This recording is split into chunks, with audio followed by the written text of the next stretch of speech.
Conversando sobre filosofia, política e artes, tecemos o cotidiano, transmitimos realidades. Olá, este é o programa Realidades da UFPE. Eu sou Daniel Rodrigues, professor do Centro de Educação dessa universidade. Nosso tema de hoje é Mulheres no Repente, né? E aqui a gente tem o prazer de estar junto, conversar com Tainara Queiroz e Taciana Enes. Bem, você está na região metropolitana do Recife, pode nos acompanhar pela 99.9 Rádio Universitária FM. Também está esse programa disponível em outras cidades, pelo site e ainda nos agregadores de podcast. Tainara Queiroz, poetisa no grupo de mulheres, de repente, fundadora do Clube do Cordel, secretária de Assistência e Inclusão Social de Carnaíba e autora do livro de poemas Estrela e do Cordel, Gênese, Origem do Cangaço Feminino, e foi premiado pela CEP. Eu estou aqui também, um prazer estar com você, que a gente se conheceu, né, na feira de leitura, né, com o Momento das Mulheres da Glosa, que é o grupo, né, que Taciana Enes, que está aqui, que é produtora, né, que ela é especialista em gestão de produção cultural, né, diretora no Agravina Produção, onde trabalha como produtora de cultura, projetista, escritora e professora. O programa está muito legal hoje, eu estou gostando. E eu queria saber, começar logo com Tainara, como é que é essa coisa do sertão, do Pajeú, né, da arte popular, né, do cordel, dos poetas? O que é produzir literatura, né, repente, sendo uma mulher sertaneja? Por favor. Daniel, primeiro agradecer, né, você, a Bárbara, toda a equipe aqui do programa pelo convite. É uma alegria a gente poder estar trazendo essa arte aqui que nasce lá na nossa terra, né, nesse pedacinho específico do estado de Pernambuco, que é o Pajeú, aqui para dentro da academia, e a gente poder pensar em desdobramentos disso, né? Acho que a poesia popular deve ter espaço em todos os locais. Quando a gente divide poesia popular e o verso erudito, o erro já começa aí, na minha opinião, né? Mas dizer assim que o Pajeú, de fato, tem uma característica especial, né? Nós somos 17 municípios onde se produz, né, essa verve poética em cada um deles. Então, em cada município você vai chegar lá e vai encontrar poetas que fazem verso metrificado, que fazem verso rimado, que ouvem a cantoria desde a hora que acordam, né? Ligou o rádio ali, que inclusive é a Rádio Pajeú, uma rádio que tem, acredito que aqui no nosso estado é uma das rádios de maior alcance, né? Onde cada casa tem o seu rádiozinho. Quem não está ouvindo lá, mas como parte de minha família que mora aqui na capital, sintoniza na web, consegue, né? Sintonizar. Consegue, porque aí o online, né, acabou com essas barreiras, né? Então a gente aprende desde cedo a falar metrificado, a ouvir metrificado e reconhecer que essa poesia tem a ver com a gente, né? Essa coisa dos cantadores de viola, do repente, da mesa de glosa, né? A poesia de improviso. Então isso é muito parte dessa nossa história. E a gente é um território de poesia, como eu disse, é especial porque cada uma das cidades tem essa característica, mas também por ser um território de oralidade. A gente fala que existe um legado, né, de nossos repentistas, de nossos poetas analfabetos e semi-analfabetos, né? São pessoas que, dentro do território da leitura ali, não tiveram essa instrução gráfica, mas, como dizia o Paulo Freire, né, nosso patrono, ele diz que a alfabetização não nasce do gráfico, né? Você pode ser analfabeto gráfico, mas ser totalmente alfabetizado oralmente. E esse é o nosso caso. Existe muita gente ainda advindo dessas mazelas sociais, inclusive, né? Da desigualdade social, da falta de acesso à educação como projeto político no nosso país, que a gente vem combatendo nesses últimos anos mais atentamente, mas que existe essa mazela e é uma coisa histórica também lá. A gente não ficou imune a isso, mas isso não prejudicou a feitura de poesia. Por exemplo, o João Paraibano, porque lá não somente quem é de lá, né? Diz que a gente vinha conversando aqui antes da entrevista, essa coisa de ser cidadão do mundo, né? A gente fala aqui, eu sou do sertão, a Taciana é mais aqui da região metropolitana, mas enquanto ponto de onde se parte. Mas a gente, depois que nasce, já é cidadã do mundo, né? E o João Paraibano, o nome já diz, era Paraíba, mas radicou-se em Afogados, principalmente pela questão da Rádio Pajeú, que aglutinava esses cantadores, repentistas, pelo fato de ter um alcance, eles poderem colocar o seu nome ali no ciclo da viola e tudo, fazerem repente para um público maior. E o João, passando pela Rádio Pajeú, que tem sede em Afogados da Engazeira, que é minha cidade natal, embora que hoje eu moro e trabalho, exerço minha função de funcionária pública em Carnaíba, mas sou de Afogados. E o João, ele radicou-se lá, chegou por lá e ficou. Disse, não, vou ficar por aqui, vou ficar no Pajeú, a Verve Poética chamou. E a gente brinca muito que quem bebe a água do rio Pajeú, se não era poeta antes, não era o caso do João, mas se não era poeta antes, fica vai sendo, pelo menos vai se apaixonar pela poesia ao passar por lá. E aí muitos se radicam por lá mesmo, né? Quem ama a poesia e passa por lá e tem a oportunidade de ficar, acaba ficando. E aí, uma passagem engraçada do João, um rapaz que veio dizer, olha, o João aqui é um grande poeta, inclusive João é comparado com o Dante Alighieri, por exemplo, que é um fundador de idioma. O João é comparado a ele na grandeza do verso, que realmente foge ali da conceituação de genialidade do verso de João Paraibano. Quem tiver a oportunidade, no YouTube tem muita cantoria de João, um especialista em cantar o sertão e as coisas da nossa natureza. E aí o rapaz foi apresentar João, como você fez nossa apresentação, e lá para tantas disse, João inclusive é semi-analfabeto. Ele disse, fale por você. Se você for, eu mesmo sou analfabeto de pai e mãe e tenho orgulho disso. Então, tem um certo orgulho de dizer que não se é letrado.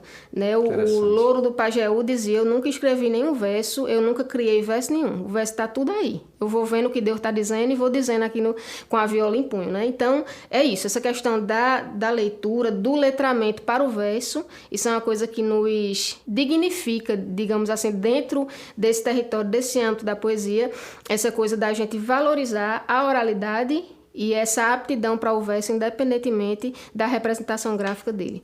E aí, a gente vem aqui falar hoje dessa nossa atuação na mesa de glosas, que é justamente poesia de improviso por excelência, inclusive sem a ajuda da viola. É só a poesia de improviso, é diferente do cantador repentista que tem a viola ali para acompanhar, que ajuda na metificação. Ali não, ali é no seco, como diz o outro.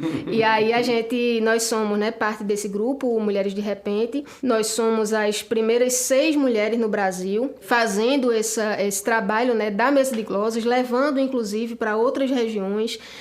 Estivemos agora no Sudeste, estivemos no Centro-Oeste, em Goiás, passamos por lá, passamos por Brasília, inclusive na primeira iniciativa de fundação do Museu da Democracia, né, uma iniciativa da Janja, a primeira-dama brasileira, e fomos convidados pelo SESC para estarmos presentes nessa primeira iniciativa, que é, inclusive, uma iniciativa que quer bater de frente e reconstruir a história a partir dessa nossa dificuldade de memória. Né? O Brasil já não suplantou, de fato, a questão da própria ditadura militar, né? Não abriu os arquivos da ditadura, e isso gera uma série de problemas. As instituições não foram reformadas no sentido da democracia irrestrita, ampla, e a gente passa por um momento muito complicado na última eleição presidencial, com, de fato, os próprios artefatos democráticos, né, sendo aviltados, né, por manifestantes que não são manifestantes, eram vândalos, e a gente, para lutar contra esse retrato aí de autoritarismo, a gente vai fazer um contraponto, que é justamente o Museu da Democracia em âmbito nacional,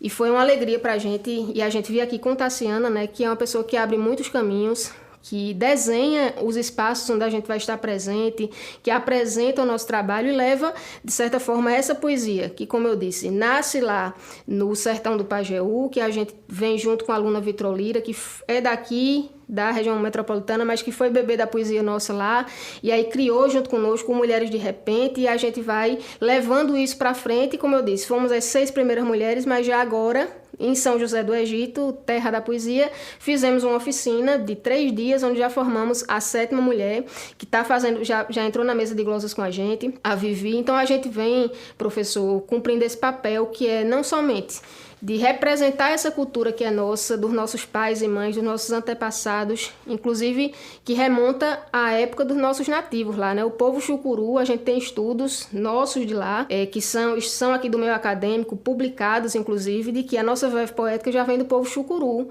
que já fazia verso, que já tocava, que já levava essa verve poética, e a gente, quando juntou com o povo que veio descendo da Serra da Teixeira da Paraíba, né? Que aí vem o cordel, e a gente vai pegando esse caldo da metificação e da rima, a gente chega no que é a nossa poesia hoje, seja cantada, seja improvisada na nossa mesa de glosas. Então a gente representa isso, mas também não parar por aí, formando novas mulheres que possam vir a ocupar esse espaço. E essa questão, né? Você falou aí do grupo, né? Do grupo de glosa, das mulheres no repente, ser mulher nesse meio, que é o meio da arte, que não deixa de ser um meio dominado pelo mundo masculino, para ser o feminino, é machista mesmo, né? Como é que se dá a inserção de vocês nesse processo? Que característica de ser mulher enquanto poetisa, enquanto repentista? Perfeito. A gente está dentro, como você falou, de uma questão que é o patriarcado, é estrutural, o machismo é refletido em vários níveis, e não é só a questão de ser mulher, existem várias condições de ser mulher, né? Nós temos a Francisca Araújo, que é uma mulher negra, junto conosco, na mesa de glosas. Nós temos a Daiane Rocha e a Helenilda Amaral, que são mulheres, e a Erivoneide também Amaral, que são mulheres que já são mães, muitas vezes precisa até amamentar o filho enquanto a mesa está acontecendo. Então, são várias vertentes que acabam ultrapassando ali o território da poesia e também se somando a ele, somando a esse caldo, né? Então, por exemplo, quando Luna, que é a pessoa que vai apresentar a nossa mesa, que vai criar os motes da mesa, né? Que é interessante a gente explicar que a poesia que a gente faz lá é uma poesia, né? Em 10 versos. Desses 10 versos, 2 versos são um mote, né? Que a gente utiliza o mote como os 2 últimos versos, que é o que vai dar o sentido final da poesia, né? Não necessariamente vai ditar o rumo da poesia, porque de um mote você pode transformar aquilo num verso de amor, num verso político, num verso seja lá do que for, a partir da sua concepção sobre o que aquele mote vem a ser. Mas Luna pega essas experiências que a gente tem como mulheres, como mulher negra, como mães, como seja lá o que a gente estiver vivendo naquele momento, que esteja mais aflorado, seja na sociedade, seja dentro do grupo, né? Para que a gente possa tratar daqueles temas e, de fato, levar a repercutirem para fora do nosso ciclo, né, de mulheres que fazem poesia e, a partir daí, inspirar debates, assim como as outras profissões, a nossa, né, dentro da poesia, também tem uma função social e a gente procura cumpri-la. A gente sofre muitas questões aqui que as meninas sempre trazem, né? Por exemplo, as primeiras que entraram, a Helenilda Amaral, a Daiane Rocha, sofreram muito com o poeta que já estava na mesa antes, que não era acostumado com a mulher estar glosando junto com ele, de perguntar se ela não queria conhecer o mote antes da mesa. Que aí já retira o mérito antecipadamente, né? Ele já pressupõe que ela não teria o mérito de receber de improviso e fazer o verso com qualidade igual ele faz. Então, esse tipo de situação acontece. Se o verso ficava bom, dizia, mas deve ter sido de balaia. De balaia é uma expressão que se diz lá que trouxe de casa. Já deve ter recebido, fez em casa e trouxe. E aí a gente vai, à medida que vai praticando e demonstrando a qualidade, que a gente tem que demonstrar 10 vezes mais, né? Aí a gente vai quebrando essas resistências e construindo a nossa história, construindo uma narrativa que permita, assim como o rio vai abrindo caminho, né, abrindo caminho também para que outras mulheres possam entrar, primeiro com menos dificuldade do que as primeiras, que foram, como eu disse, Helenilda Amaral e Daiane Rocha. A gente já entra com menos dificuldade e abrindo caminho para que a gente não seja só um ciclo fechado, mas que o Brasil inteiro possa conhecer essa cultura e ter representantes em cada um dos nossos estados. Essa é a intenção aqui nossa, por isso que a gente sempre está inscrevendo para editar, junto com a Tassiana, junto com a aluna Vitrolira, para que a gente alcance mais estados, mais regiões e leve essa cultura adiante, no sentido da poesia, da cultura propriamente dita, mas também nesse papel social de quebrar essas barreiras e que as mulheres possam ocupar o território da cultura, da arte e da poesia de mãos dadas com os homens, sem que um esteja à frente, mas sim lado a lado. Muito bem. A gente, nesse bloco, está falando com Tainara, né? E no próximo vai falar com Tassiana, né? Para encerrar esse bloco, é com você, Tainara, encerrar esse bloco com uma poesia, né, para a gente depois voltar, querer ouvir sobre Tassiana, sobre como é que é produzir essa história toda, né, onde que entra a produção nessa arte, né, na arte da poesia, com essas mulheres, né, maravilhosas aí na glosa, na poesia. O que você sugere para fechar esse bloco?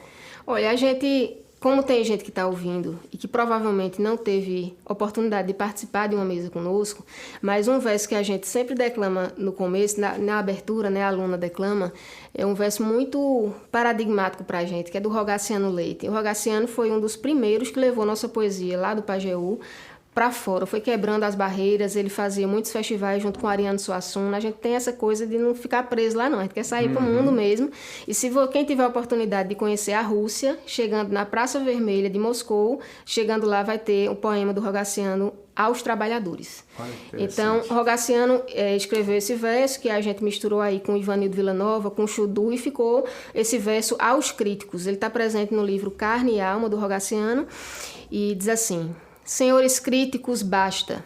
Deixai-me passar sem pejo, que um trovador sertanejo vem seu pinho dedilhar. Eu sou da terra onde as almas são todas de cantadores, sou do Pajeú das Flores, tenho razão de cantar.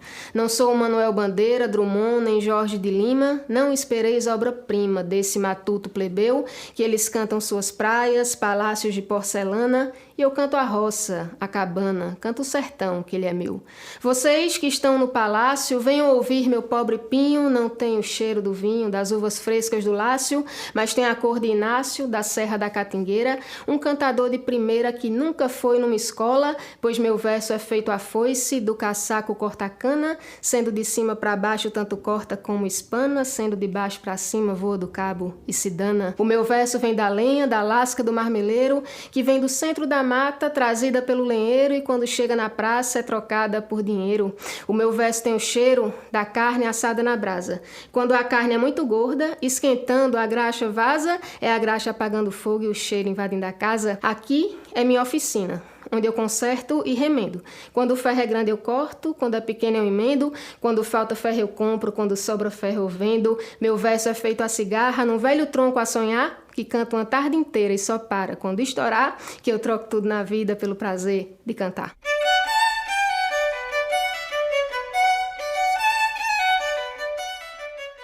Em breve seguiremos tecendo realidades.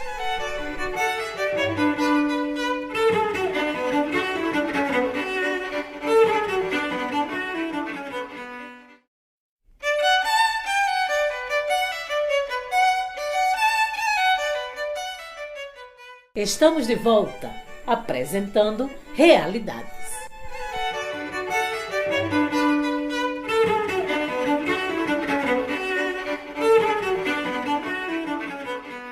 Voltamos ao programa Realidades aqui com Tassiana Enes e Tainara Queiroz. Agora a gente vai falar um pouquinho com a Tassiana, afinal ela veio junto, né? Tainara nos deu uma aula aí sobre o repente, o sertão. E eu queria que você falasse enquanto produtora, né? Que você vai se relacionar, né? Mulheres do repente.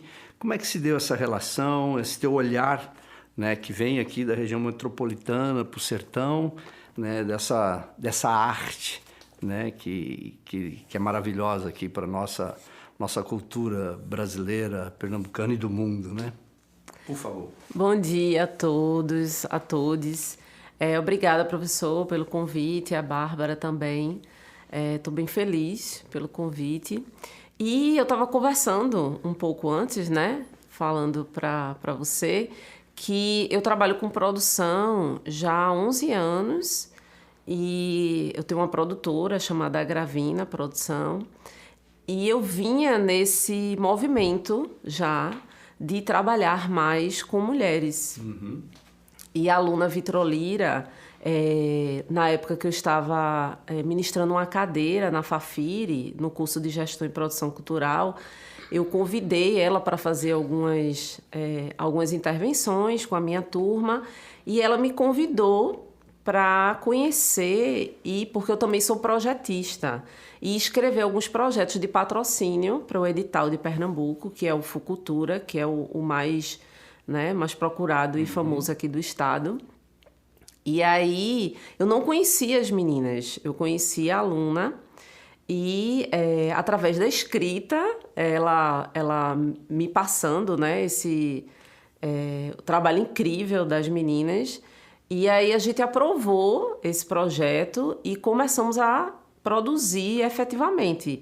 E aí foi quando eu conheci as meninas e eu já vinha nesse processo de trabalhar mais com mulheres. Eu trabalho há 11 anos, como eu falei, e recentemente, agora na Lei Aldir Blanc, eu lancei um livro chamado Notas de uma Produtora Cultural na Música. Que legal. E a gente estava falando no primeiro bloco, né, dessa questão da mulher na poesia e na produção. Eu trago alguns relatos, não só meus, mas de outras produtoras também, dessa questão do patriarcado, do machismo dentro da produção.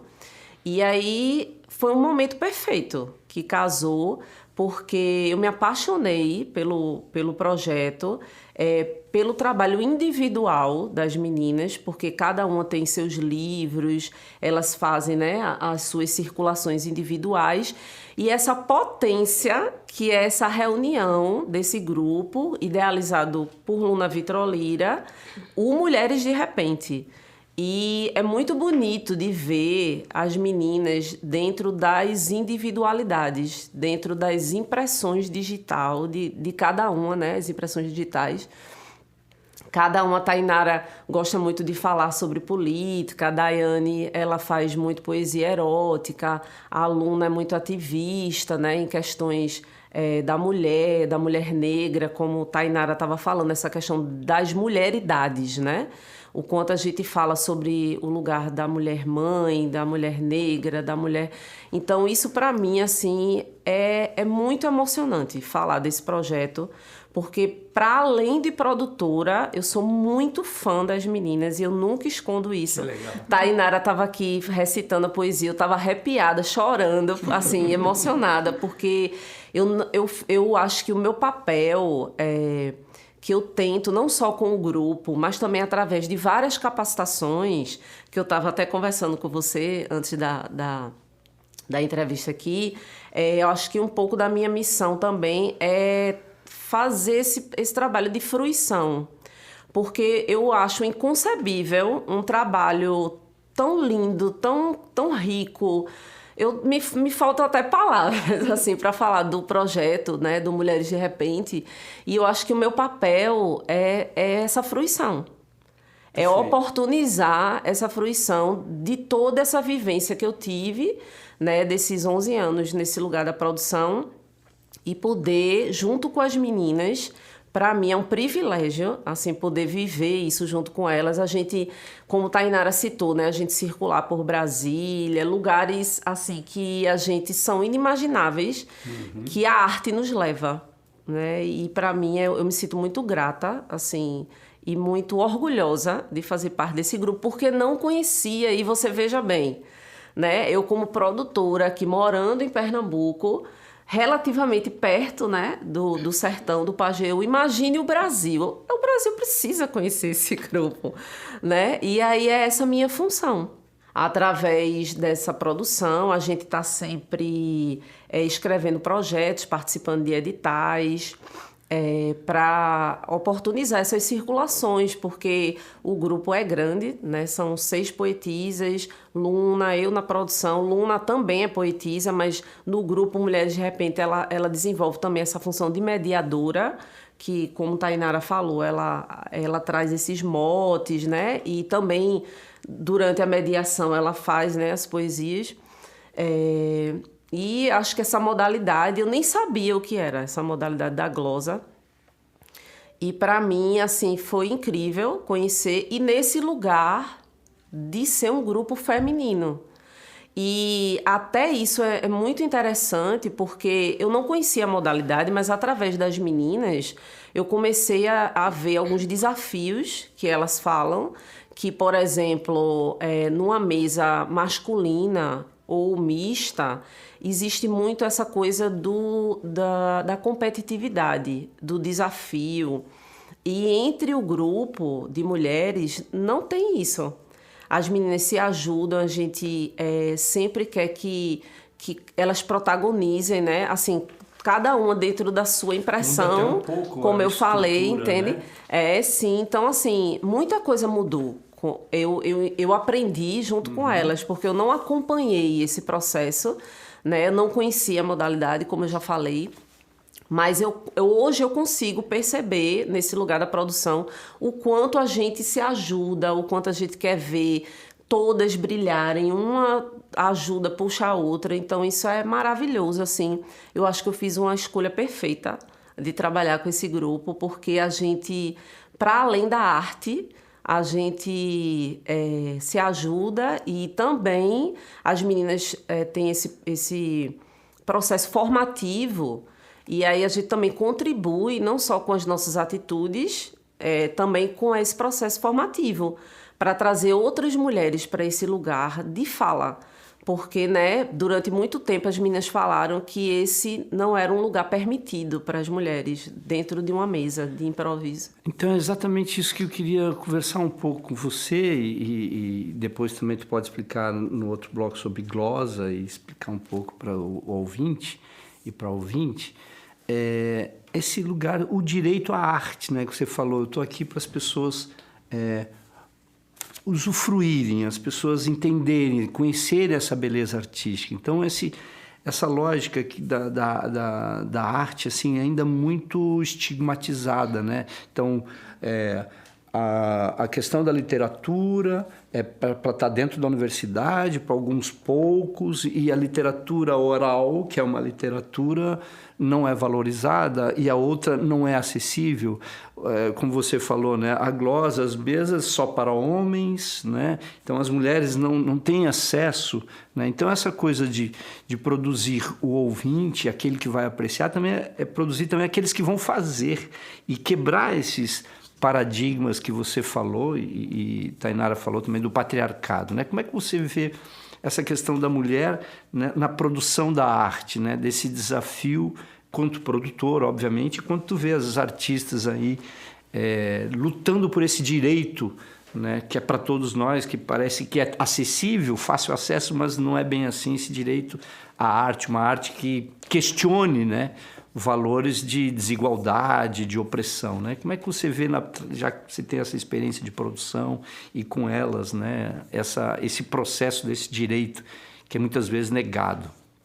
A arte em si, sem o recorte de gênero, ela, na maioria das vezes, ela é considerada uma atividade secundária, como se fosse um passatempo.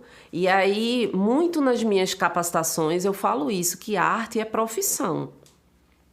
E aí, a gente, partindo dessa perspectiva, eu, por exemplo, eu vivo exclusivamente de arte, já há 11 anos, e eu acho que essa questão das políticas culturais, ela permeia muito essa falta de informação sobre esses incentivos, as políticas culturais, a economia criativa, a economia da cultura. Então, existem vários desdobramentos que, principalmente, a cultura popular, ela não tem acesso a essa parte burocrática, jurídica, é o fazer artístico, né? Na sua essência primordial e essencial. Então, eu acho que eu, como produtora, nesse lugar mais técnico, burocrático, busco todo dia entender um pouco sobre esse emaranhado, né, que é essa questão das políticas culturais, economia e tal, e já acho muito complicado. Imagine as pessoas que se dedicam e precisam sobreviver ali da sua arte, né? E fazendo um recorte de gênero, como mulheres, como Tainara citou, existem ainda muitas coisas para além de só a profissão, porque a gente precisa cuidar da família, porque a mulher sempre é colocada nesse lugar, né, de cuidadora, mãe. A gente precisa algumas questões que eu até abordo no livro, né, Notas de uma Produtora Cultural, a questão da gente desbravar os espaços, muitas vezes ter que viajar para outra cidade sozinhas e dormir em hotéis sozinhas e fazer esse translado. As meninas, por exemplo, gastam 6 horas do sertão para cá, para Recife, para pegar um voo. Às vezes uma precisa vir um dia antes, outra... Aí a gente faz esse processo. Isso no lugar do homem, assim, né? O homem, por exemplo, ele tem um tempo mais livre, ele não tem essas outras obrigações que uma mulher tem, ele tem mais tempo para se dedicar exclusivamente ao seu trabalho, seja na arte ou em qualquer outro campo. Então, como mulher nesse lugar da produção, além de eu ter feito essa escolha de trabalhar mais com mulheres, porque eu acho que também é sobre isso, é sobre a gente se ajudar, a gente se puxar e se incentivar. Eu acho que também, nesse lugar, eu também busco capacitar, oportunizar através dessas fruições que eu faço, né? Através dos projetos de incentivo, para a gente estar ocupando mesmo esses lugares, porque agora mesmo, no finalzinho do mês de fevereiro, eu fiz uma oficina lá no Centro de Pesquisa e Formação do SESC de São Paulo, falando sobre capacitando mulheres para esse lugar da produção cultural. E aí, quando a gente tem mais mulheres ocupando esses espaços, a gente consegue olhar direitos e deveres sobre a perspectiva de uma mulher. Por exemplo, essa questão do ir e vir. Muitas vezes a gente é contratado para fazer um trabalho de técnica, de hold no evento, mas as pessoas não estão preocupadas que horas termina. Ou então uma aluna falou lá no curso que alguns shows que as pessoas colocam em estádios não se preocupam com a hora nem a localização, como é que aquelas mulheres vão voltar para casa. Então são perspectivas que só vão mudar quando tiver mais a presença feminina ocupando esse lugar, né? A questão de você ser mãe, você precisar amamentar seu filho, e como é que faz para levar para o ambiente de trabalho, e essa questão que a gente sempre é cobrado de roupa, de atitude, que uma mulher pode ou não pode ter no ambiente de trabalho. Então, acho que esse lugar da mulher, também na produção, também na literatura, e eu estou nessa função para oportunizar cada vez mais mulheres circulando e capacitando e contratando. Nos meus projetos, por exemplo, eu sempre priorizo fotógrafas, assistentes, holds, iluminadoras, mulheres. Isso faz ver a arte de uma outra forma, com as suas diferenças e características, como você levantou. Muito bem. Então, agora, Tainara, o que a gente fecha esse bloco? O que você tem aí para a gente fechar esse bloco de entrevista? Você quer? Não, dizer assim, eu acho que Tassiana tem todo esse know-how aí, né, de fazer essa separação, né, do que é essa coisa do fazer a poesia, mas também na prática o que é que significa isso dentro de toda uma estrutura que já é pensada dentro do erudito, separando do popular, os homens de um lado já bem estabelecidos, as mulheres tendo ainda que conquistar o espaço, essa militância, essas mulheridades, né, e a militância das mulheres é única ou não, e aí tem toda essa coisa, né, é interseccional, né, a pauta.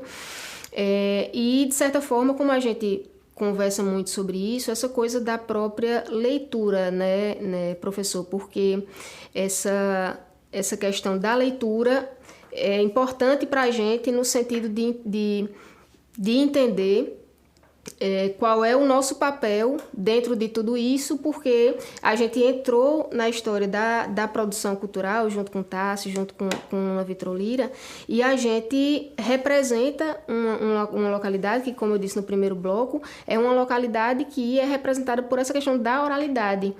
E aí a gente faz uma leitura da nossa participação, que é uma leitura que não deixa de ser política, é uma leitura que não deixa de ser cultural, e a gente precisa se situar dentro disso, e é nesse sentido que eu queria contribuir nesse finalzinho do debate, porque a gente, dentro de tudo isso, se coloca dentro de uma condição de uma poesia, de certa forma, marginalizada, né, que está ali na periferia daquilo que é produzido nas academias, que é produzido pelo cânone, e ainda somos mulheres, né, que estamos aí na periferia do que são os atores para os quais o sistema capitalista não é pensado, nosso sistema político é pensado, nosso sistema cultural é pensado. Então, de certa certa forma, a gente está na periferia de tudo e procurando ter o protagonismo dentro dessa cena cultural e poética. Então, para trazer aqui um poema, né, eu vou trazer um poema de um cânone, que é o Manuel Bandeira. Ele teve a oportunidade de ser jurado no Congresso de Cantadores, e os cantadores, em sua grande maioria, vindos da nossa terra, o Louro do Pajeú, a gente tem a tríade lá, né, Louro, Otacílio, 3 irmãos que fazem, o Dimas Batista, que fizeram ali uma grande história no meio da cantoria de repente.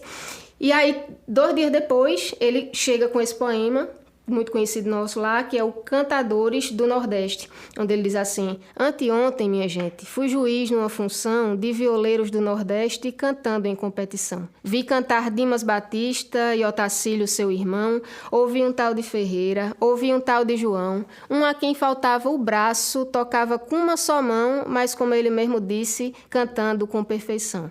Para cantar afinado, para cantar com paixão, a força não está no braço, ela está no coração. Quer puxando uma cestilha ou uma oitava em quadrão, quer a rima focinha, quer a rima focinhão, caíam rimas do céu, saltavam rimas do chão, tudo muito bem medido no galope do sertão. A Eneida tava boba, o Cavalcante bobão, o Lúcio, o Renato Almeida, enfim, toda a comissão. Saí dali convencido que não sou poeta não, que poeta é quem inventa em boa improvisação, como faz Dimas Batista e Otacílio, seu irmão, como faz qualquer violeiro, bom cantador do sertão, a todos os quais, humilde, mando a minha saudação. Manuel Bandeira.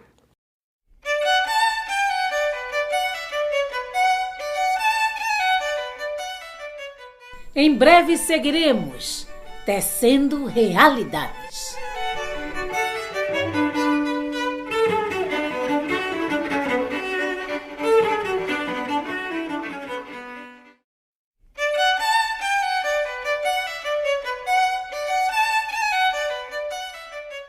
Estamos de volta, apresentando Realidades.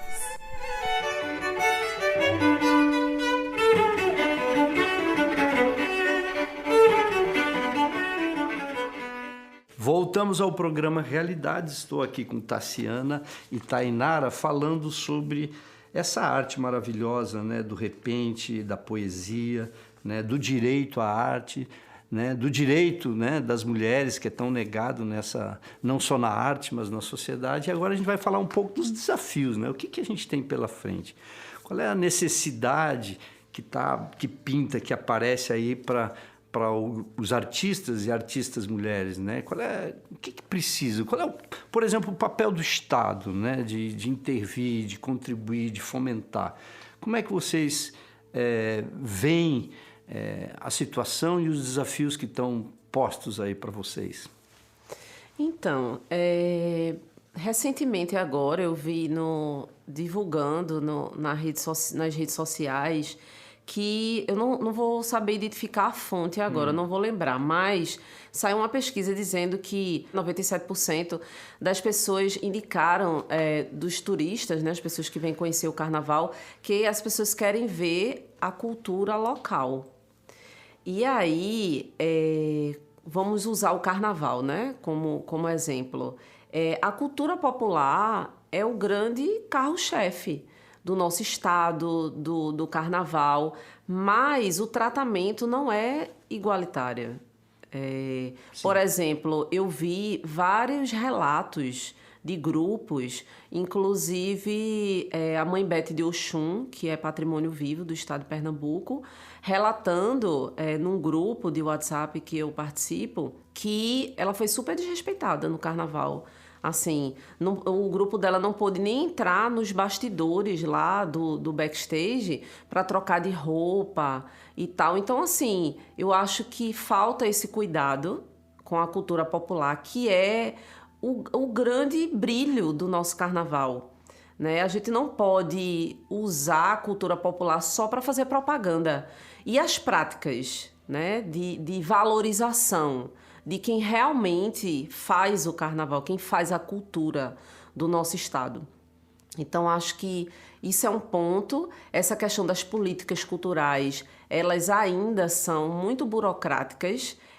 A maioria dos artistas e fazedores de cultura, acho que precisam passar por um grande processo de capacitação, de conhecimento dessas engrenagens que perpassam, tentam perpassar de uma forma democrática, criando os conselhos municipais, estaduais e federais de cultura, mas eu acho que ainda falta muito conhecimento a respeito dessas engrenagens, que muitas vezes são bastante complexas e algumas vezes de difícil acesso.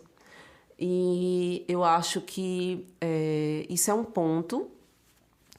E o que é que eu posso falar mais sobre essa questão do Estado? Nós temos agora, mais atual, a Lei Paulo Gustavo, a Lei Aldir Blanc, e estamos num processo.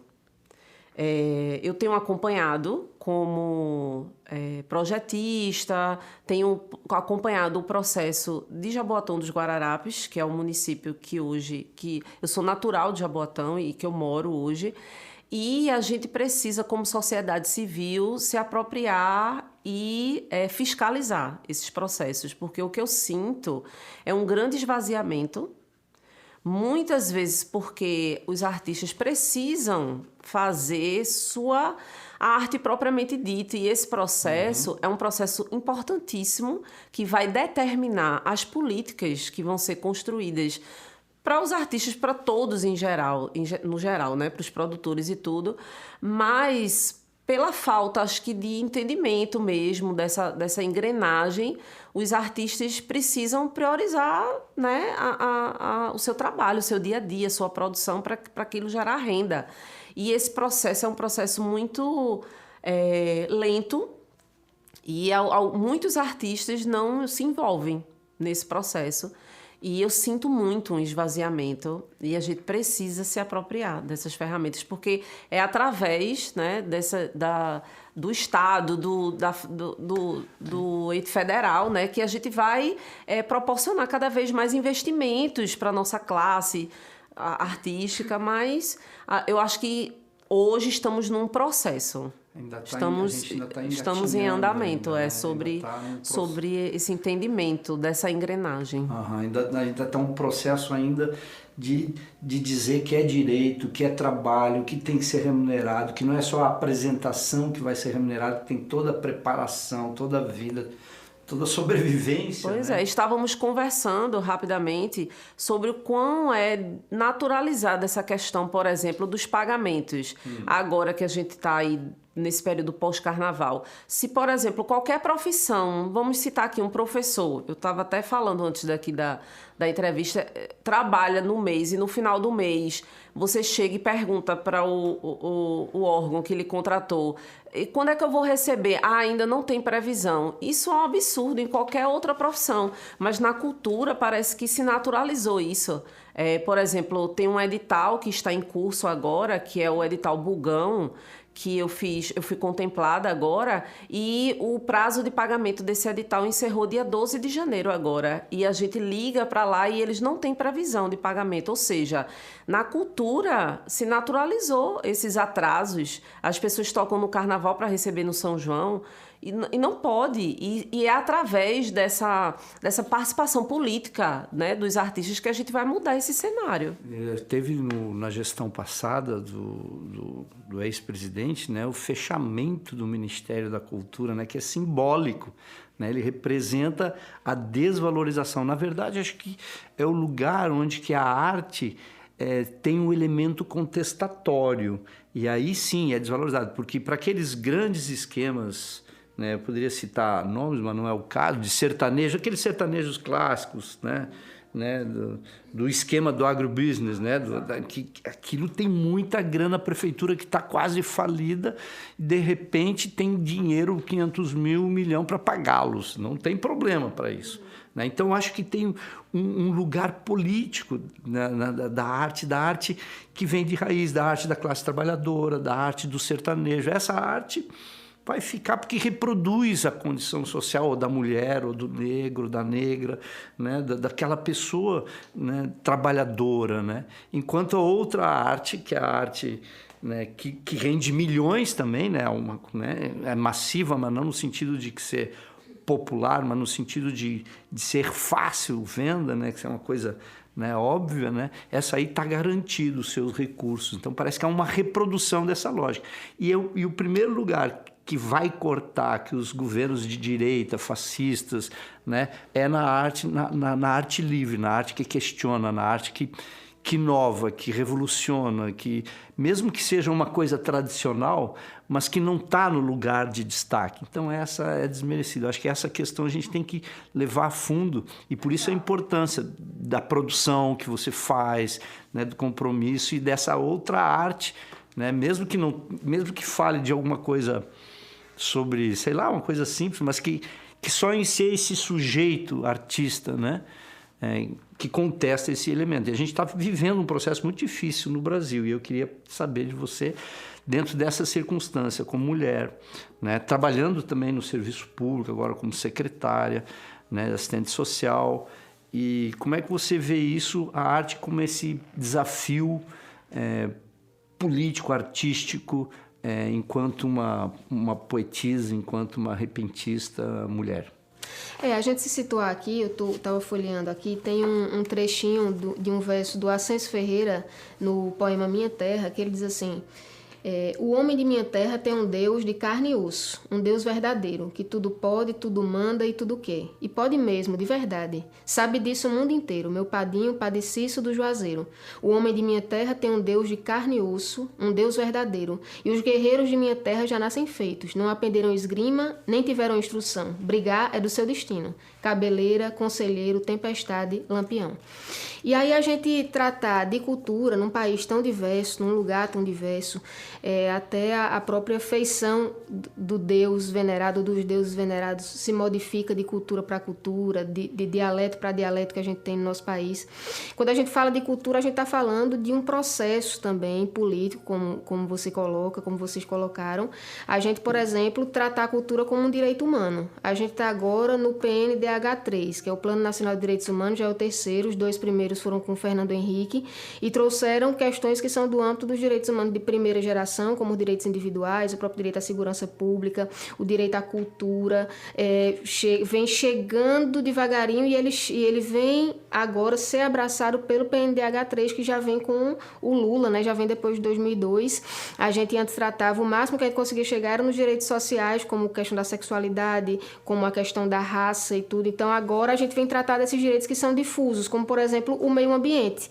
E a defesa do meio ambiente, ele tem um recorte cultural também. Eu, por exemplo, trazendo para o terreiro da gente, lá em Carnaíba a gente é muito conhecido pela produção de caju, né? Então a gente cuidar do meio ambiente, onde a gente, por exemplo, não se reproduza, tem uma praga lá que é o terror dos agricultores, que é aquela mosquinha branca. Já deu uma praga daquela ali que acabou com os cajueiros, foi uma dificuldade.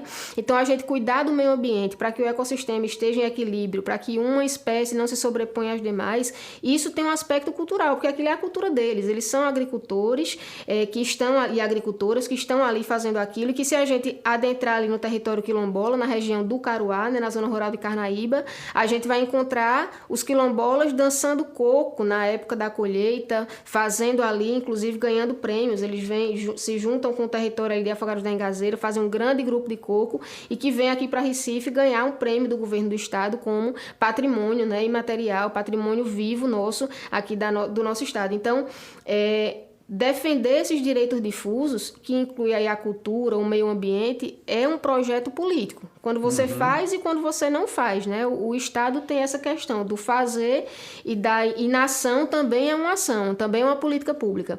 Então, a política pública vai ter seus ciclos.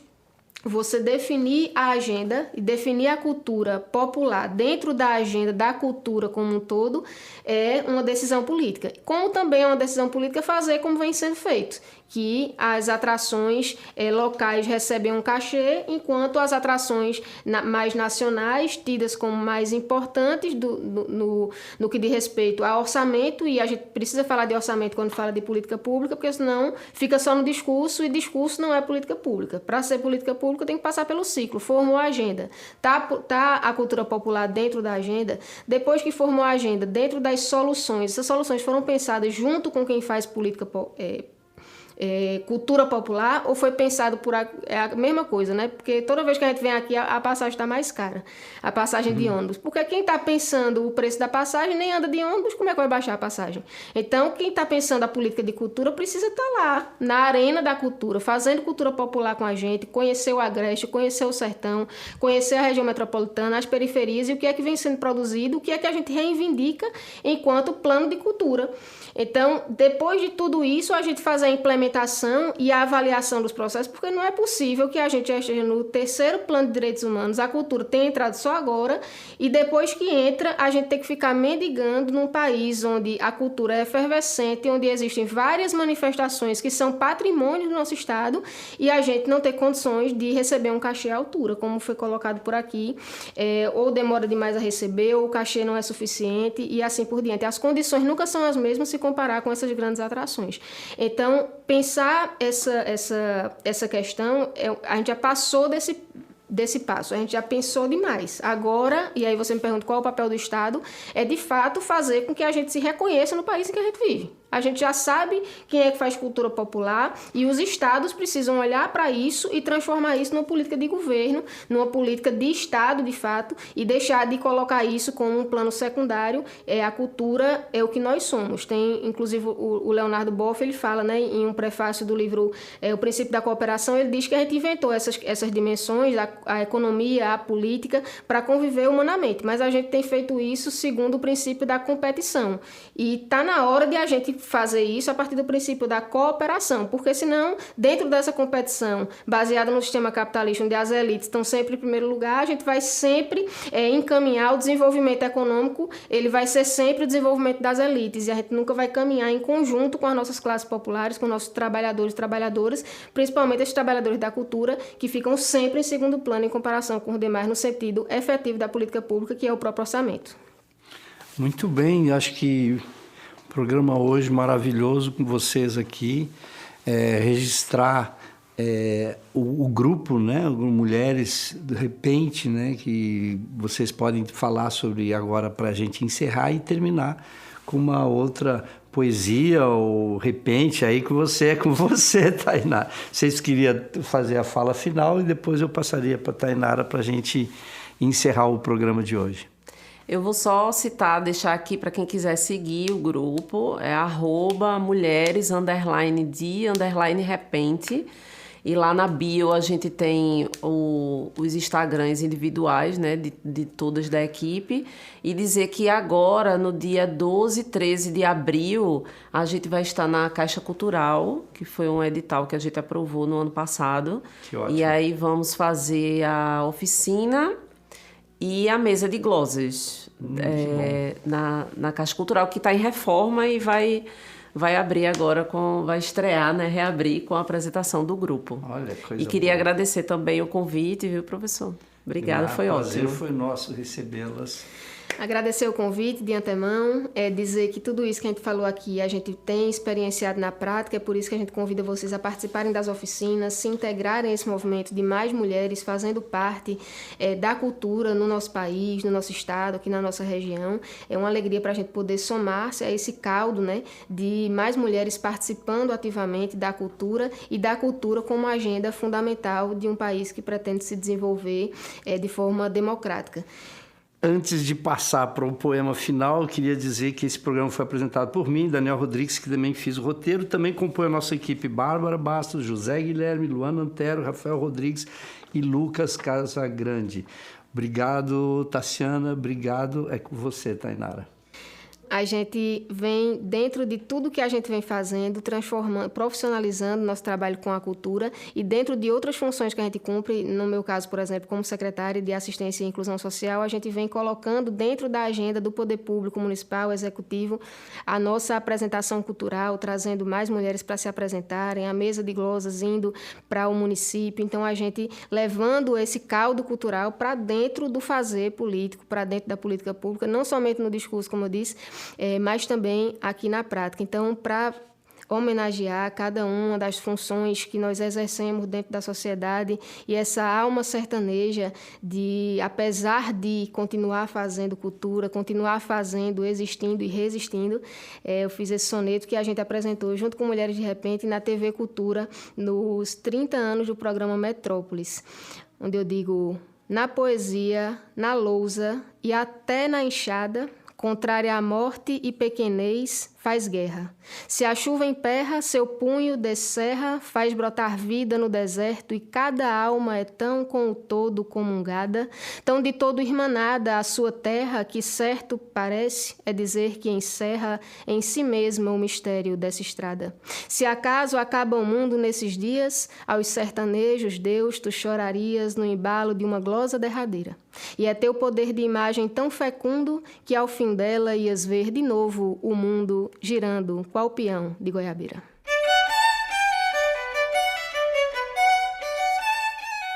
Acabamos de ouvir Realidades. Oferecimento Proeste, UFPE.